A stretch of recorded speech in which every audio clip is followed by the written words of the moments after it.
दिन में से गहूमक स्थिति खेत के देखिए रहल छियै। ई जे छै से 10% गाछ जे छै से नहीं छै जनमल। ब्लॉक से जे बिया भेटले जे प्रत्येक किसान के जे रजिस्ट्रेशन कैल गेल छै, ओकर जे किसान रजिस्ट्रेशन छै तै के आधार पर जे प्रखंड ब्लॉक से बीज देल गेले, गहूम के बीज कहल जाय छै, हाइब्रिड के बीज छै, जे बीज अधिक उपजे छै। बेनीपुर प्रखंड के जे भी पंचायत छै, ओहि तमाम पंचायत में गहूम के बीज वितरण कैल गेले। ओ बीज किसान जे छै से जे गहूम बौग करे के तरीका छै, जे पहिने खेत के जे छै से 2 बेर जोता के तैयार केनाइ, ओ तैयार कैल गेले, तकरा बाद बीज डालल गेले, बीज डाल के पुनः जे छै से ओकरा जोतायल गेले। और एकटा गहूम में जे छै से हम अहाँ कियारी ओकरा कहे छै, छोट छोट रहते, बनायल बान्हल रहते, तो तै में पटायल जेते। हम सहयोगी के कहबन ई अहाँ एक बेर जे छै से ई खेत के देखा देता। तमाम कियारी जे छै से पूरा बनल छै, लेकिन गहूमक बीज अंकुरित नहीं भेलै। अगर सूचना कैल जे छै से प्रखंड कृषि पदाधिकारी के दलियन हन, ओ यह आश्वासन दिलथि हन कि अगर हम जे छै से जांच करा कऽ लिख कऽ जे छै से भेजै छियै। एहि बीज के में जे कियो जे छै से घपलाबाजी केलखिन हन कि जे कियो किछु केलखिन हन, ओकरा पर कानूनी कार्रवाई जरूर हेबाक चाही। एहि दुआरे कि ओ बिया से खिलवाड़ नहीं केलखिन हन, ई किसान के हृदय से खिलवाड़ केलखिन हन।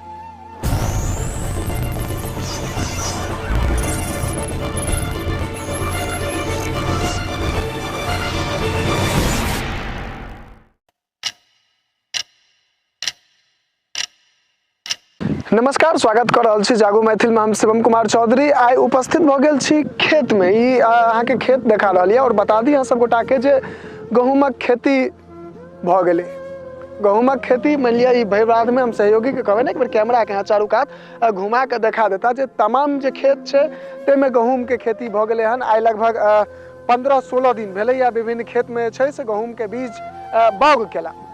तै बीच में एकटा सवाल उठ रहे हन जे आखिर ब्लॉक से जे बिया भेटले, जे प्रत्येक किसान के जे रजिस्ट्रेशन कैल गेल छै, ओकर जे किसान रजिस्ट्रेशन छै तै के आधार पर जे प्रखंड ब्लॉक से बीज देल गेले, गहूम के बीज कहल जाय छै, हाइब्रिड के बीज छै, जे बीज अधिक उपजे छै। विभिन्न रंग के बात रहे छै, अहाँ के कट्ठा में जे हिसाबे मोन बैली घरेलू बीज उपजे छै, तै के अपेक्षा ओ हाइब्रिड वाला जे बीज छै से अधिक उपजे छै। यह कारण छै जे लोग ओहि बीज पर ज्यादा अधिक से अधिक चोट करे छै, जे ब्लॉक से जे बिया भेटते तै बिया के गहूमक बिया के खेत में छीटल जाए। एहि साल किछु एहने सन बात भेलै जे लगभग 10-15 दिन से 15 दिन पहिने लगातार विभिन्न पंचायत के जे छै से विभिन्न दिन कऽ गहूम के बीज वितरण भेल।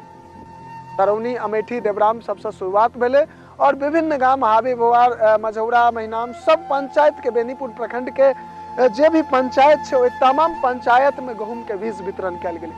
ओ बीज किसान जे छै से जे गहूम बौग करे के तरीका छै, जे पहिने खेत के जे छै से 2 बेर जोता के तैयार केनाइ, ओ तैयार कैल गेले, तकरा बाद बीज डालल गेले, बीज डाल के पुनः जे छै से ओकरा जोतायल गेले। और एकटा गहूम में जे छै से हम अहाँ कियारी ओकरा कहे छै, छोट छोट रहते, बनायल बान्हल रहते, तो तै में पटायल जेते। हम सहयोगी के कहबन ई अहाँ एक बेर जे छै से ई खेत के देखा देता। तमाम कियारी जे छै से पूरा बनल छै, लेकिन गहूमक बीज अंकुरित नहीं भेलै। गहूमक बीज अंकुरित नहीं भेलै। और ठीक आई से जे छै से एक दिन पहले हम सहयोगी के कहबन कनी आगू आबैत और देखा देता जे ई खेत और ई खेत में मात्र 1 दिन के अंतर छै, और ओहि 1 दिन के अंतर में गहूम बौग कैल गेल छै। अब अहाँ सब सोचियो जे ई तमाम जे एहि बेर बीज भेटले हन, एहि पर विभिन्न रंग के सवाल उठ रहल छै। आखिर किसान के, चूंकि आइ के जे समय छै, तो आइ के समय में कोनो भी पिता अपना पुत्र के जे छै, अपना बेटा के, अपना संतान के किसान नहीं बनाबऽ चाहै छथिन।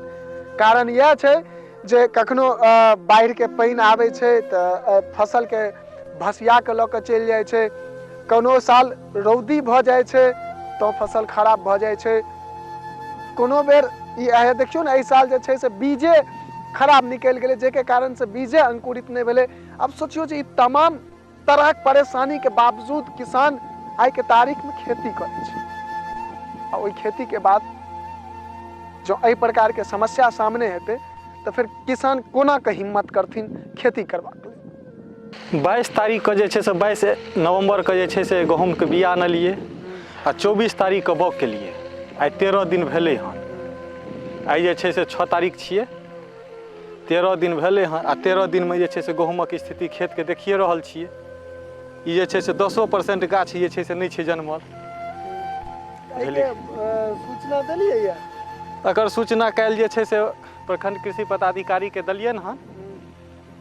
ओ इएह आश्वासन देलथि हन कि एकर हम जे छै से जाँच करा कऽ लिख कऽ जे छै से भेजै छियै, आओर आगूके प्रक्रिया तऽ जे हेतै होतै। की करबै, मानि लिअ एकरा फेरसँ जे छै से गहूँम बाउग करबै या अहिना रखबै? आब देखै छियै कि मने जे छै से साहब सब की आदेश दै छथिन, ओहिके बादे ने आब किछु करबै। काल्हि लिखित देलियै तऽ की सब कहलथि? इएह कहलखिन कि हम एहि कागजके जे छै से जाँच जे छै से करा लै छी, ताहिके बाद जे हेतै से हेतै। ओना तऽ ठोस आश्वासन नहि किछु देलथि। ठोस आश्वासन किछु नहि देलथि। नहि, इएह कहलखिन कि मने छै से जाँच कऽ कऽ जे छै से रिपोर्ट हम जे छै भेजबै। अहाँ अपन नाम बताउ। अजय कुमार चौधरी, गाँव हावी भौआर, तरवाइ टोल, वार्ड 14। खेतक स्थिति देखिए रहल छियै, इएह हाल छै।